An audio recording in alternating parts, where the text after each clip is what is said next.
কি রে কি তোর দোস্ত আমার বুকে ব্যথা। কস কি পিছু বা এই, কি আজব, আমি পিছে কেন? তোর হসপিটাল নিতে হবো না? এটা ভালোবাসার ব্যথা দোস্ত। কই যাস?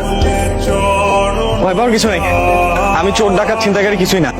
বিশ্বাস করেন, তাকে দেখার পরে আমার বুকে ব্যথা শুরু হয়ে গেছে। এখন পর্যন্ত আমার জীবনে মানে আমার লাইফে আমি যত মেয়ে দেখছি আমার কোনোদিন ব্যথা হয় নাই। তাহলে আপনি ডাক্তার দেখান। আরে বাবা, এই ব্যথার মেডিসিন তো ডাক্তারের কাছে নাই, আপনার কাছে আছে। আরে আরে কি করছেন আপনি? আমি অয়ন, নাম্বারটা সেভ করে দিলাম। আপনার যদি কোনোদিন মনে হয় যে আপনি আমার ব্যথার মেডিসিন দিবেন, তাহলে আমাকে একটা ফোন দিন। আচ্ছা, ফোন দেওয়া লাগবে না, মিস কল দিন, আমি কল ব্যাক করবো। আমি তমা। আপনার বুকে ব্যথা এখনো আছে নাকি চলে গেছে? আছে, ব্যথা আছে, অনেক ব্যথা। তো মিস্টার অয়ন, আপনি ব্যথা কি কমাতে চান নাকি এই ব্যথা নিয়ে বাকি জীবন কাটাতে চান? কমাতে চাই। তাহলে আমি একটা অ্যাড্রেস SMS করে দিচ্ছি, 1 ঘন্টা পর এখানে চলে আসবেন। আমি বাড়ি থেকে পালিয়ে আসছি। পালিয়ে আসছেন কেন? সে এই কথা না হয় পরে বলি। আপনার বুকে ব্যথা কমেছে? বুকে এক মিনিট, হ্যাঁ। দোস্ত তুই কই?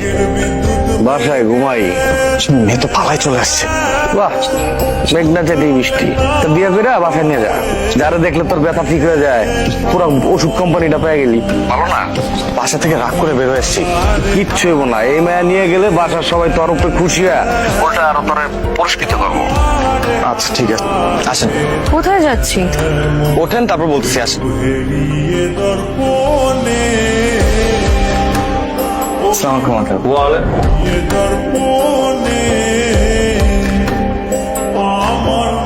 তুমি এখানে? আঙ্কেল আমি অয়ন। তোমার নাম তো আমার শুনতে হবে না, তোমার আমি ভালো করে চিনি। আঙ্কেল আপনার মেয়ে। তোমা, তুই আমার মেয়ে নিয়ে পালাইছস? আমার মেয়ে মাস্টার ছেলে নিয়ে পালাইছস? একটু কথাটা শুনুন। একদম চুপ কর। তুই এই ফালতু ছেলেদের সঙ্গে আমার মেয়ে হয়ে পালাইছস? আঙ্কেল আমি তোর মুখ আমি দেখতে চাই না, যা। এই বাড়ির দরজা আজ থেকে তোর জন্য বন্ধ, যা। কথাটা একটু শোনেন। একটা কথা আমি শুনতে চাই না। রাতে বলছিলি ওকে? অয়ন ওকে? ভাবি ও তমা, আজকেই পরিচয় আমাদের। কয়টা দিন আমাদের বাসায় থাকবে আর কি।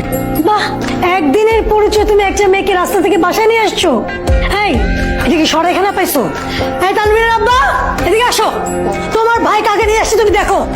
কি রে অয়ন, কে এটা? ভাইয়া ও ওই বাসা থেকে রাগ করে চলে আসছে, তো আমাদের বাসায় নিয়ে আসছি, কয়টা দিন থাকবে। খুব ভালো কাজ করছিস। তোর আগে এটা ভাবা উচিত ছিল এই বাসায় তোর নিজের থাকার জায়গা আছে কিনা। এই চলো।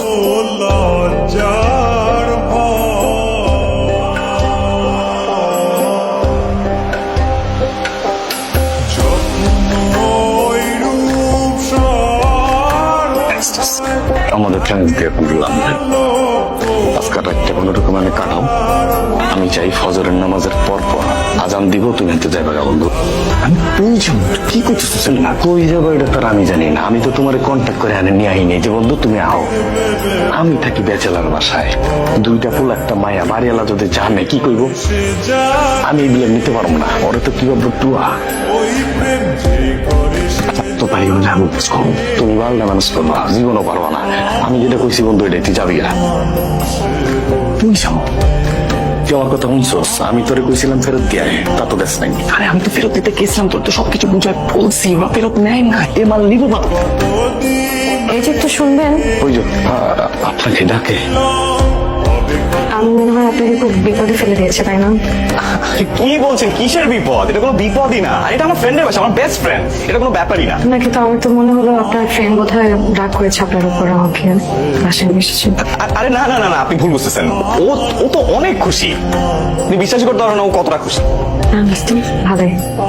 আমি ও যেটা বলছে ঠিকই, আমি অনেক খুশি।